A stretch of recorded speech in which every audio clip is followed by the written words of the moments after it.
ಹುಟ್ಟು ಸಾವು, ಸುಖ ದುಃಖ, ದೇ ಆರ್ ಇನ್ಸೆಪರೇಬಲಿ ರಿಲೇಟೆಡ್. ಅದನ್ನು ಬಿಡಿಸಿ ನೋಡ್ಲಿಕ್ಕೆ ಆಗೋದಿಲ್ಲ, ಮನುಷ್ಯ ಬಿಡಿಸಕ ಆಗೋದಿಲ್ಲ, ಅಷ್ಟು ಕೂಡಿರ್ತಾವ. ಹ್ಯಾಂಗ ಮನುಷ್ಯನ ನೆರಳಿನಿಂದ ಬೇರ್ಪಡಿಸ್ಲಿಕ್ಕೆ ಆಗೋದಿಲ್ಲವೋ, ಮನುಷ್ಯ ಮತ್ತು ಮನುಷ್ಯನ ನೆರಳನ್ನ ಹ್ಯಾಂಗ ಬೇರೆ ಮಾಡಿ ನೋಡ್ಲಿಕ್ಕೆ ಆಗೋದಿಲ್ಲವೋ, ಹಂಗ ಹುಟ್ಟು ಸಾವುಗಳನ್ನ, ಸುಖ ದುಃಖಗಳನ್ನ ಬೇರೆ ಮಾಡಿ ನೋಡ್ಲಿಕ್ಕೆ ಆಗೋದಿಲ್ಲ. ಬರೇ ಜೀವನದಲ್ಲಿ ಸುಖ ಅಂತ ಇಲ್ವೇ ಇಲ್ಲ. ನೀವು ಸುಖ ಅಂತ ಬಯಸಿದ್ರಿ ಅಂದ್ರೆ ದುಃಖ ಪುಕ್ಕಟೆಯಾಗಿ ನಿಮ್ಮ ಜೊತೆಗೆ ಬರ್ತೈತಿ. ಸುಖ ದುಃಖ ಎರಡೂ ಬೇರೆ ಮಾಡ್ಲಿಕ್ಕೆ ಆಗೋದಿಲ್ಲ. ಸುಖನೂ ಬರ್ತೈತಿ, ಸುಖ ಬಂದೈತಿ ಅಂದ್ರೆ ದುಃಖವೂ ಬರೋದೆ, ದುಃಖ ಐತಿ ಅಂದ್ರೆ ಸುಖವೂ ಬರೋದೆ, ಸುಖವೂ ಬರ್ತೈತಿ ದುಃಖವೂ ಬರ್ತೈತಿ. ಸುಮ್ಮನೆ ಸಾಕ್ಷಿಕನಾಗಿ ಮನುಷ್ಯ ಇದನ್ನು ನೋಡ್ತಾ ಇರಬೇಕು, ಸತ್ಯ ಗೊತ್ತಿರಬೇಕು. ಸುಖ ಬರ್ತೈತಿ ಅದು ಹೋಗ್ತೈತಿ, ದುಃಖ ಬರ್ತೈತಿ ಅದು ಹೋಗ್ತೈತಿ ಅಷ್ಟೇ.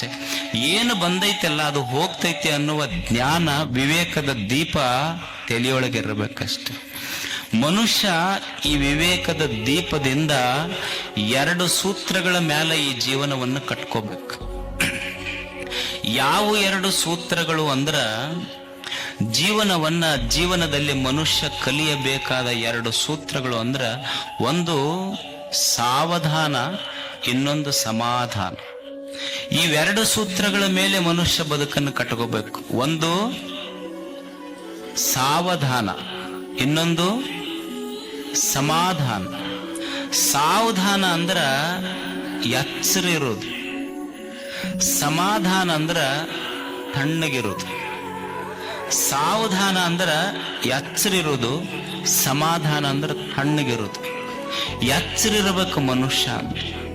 ಯಾಕೆ ಎಚ್ಚರ ಇರಬೇಕು ಅಂದ್ರ, ಒಬ್ಬ ಋಷಿ ಹೇಳ್ತಾನೆ, ಬಹಳ ಸುಂದರವಾದ ಮಾತು ಹೇಳ್ತಾನೆ. ಒಬ್ಬ ಋಷಿ ಜ್ಞಾನಿ ಹೇಳುವ ಸತ್ಯದ ಮಾತು ಎಷ್ಟು ದೊಡ್ಡದು ಅಂದ್ರ, ಋಷಿ ಅಂತಾನೆ, ಮನುಷ್ಯನೇ ತಸ್ಮಾತ್ ಜಾಗ್ರತ ಜಾಗ್ರತ ಜಾಗ್ರತ. ನೀ ಸ್ವಲ್ಪ ಎಚ್ಚರ ಇರುವಪ್ಪ ಮನುಷ್ಯನೇ. ಯಾಕೆ ಎಚ್ಚರ ಇರಬೇಕು ಅಂದ್ರ, ನೀನು ಯಾವುದು ಸುಖ ಕೊಟ್ಟೈತಿ, ಯಾವುದು ಖಾಯಂ ಐತಂತ ಭ್ರಮೆಯೊಳಗದಿಯಲ್ಲ, ಸ್ವಲ್ಪ ಎಚ್ಚರ ಇರು. ಕ್ಷಣಂ ವಿತ್ತಂ, ಕ್ಷಣಂ ಚಿತ್ತಂ, ಕ್ಷಣಂ ಜೀವಿತಮೇವಚ, ಯಮಸ್ಯ ಕರುಣಾ ನಾಸ್ತಿ ತಸ್ಮಾತ್ ಜಾಗ್ರತ ಜಾಗ್ರತ ಜಾಗ್ರತ.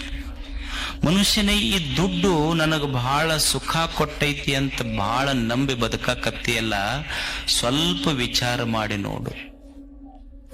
ಬಹಳ ಇದನ್ನ ನಂಬಿ ಬದುಕಕತ್ತಿಯಲ್ಲ, ಒಂದು ಕ್ಷಣ ವಿಚಾರ ಮಾಡಿ ನೋಡು. ಸ್ವಲ್ಪ ಎಚ್ಚರದಿಂದ ಗಳಿಸು, ಎಚ್ಚರದಿಂದಿರು ಇದರ ಬಗ್ಗೆ ಅಂತ.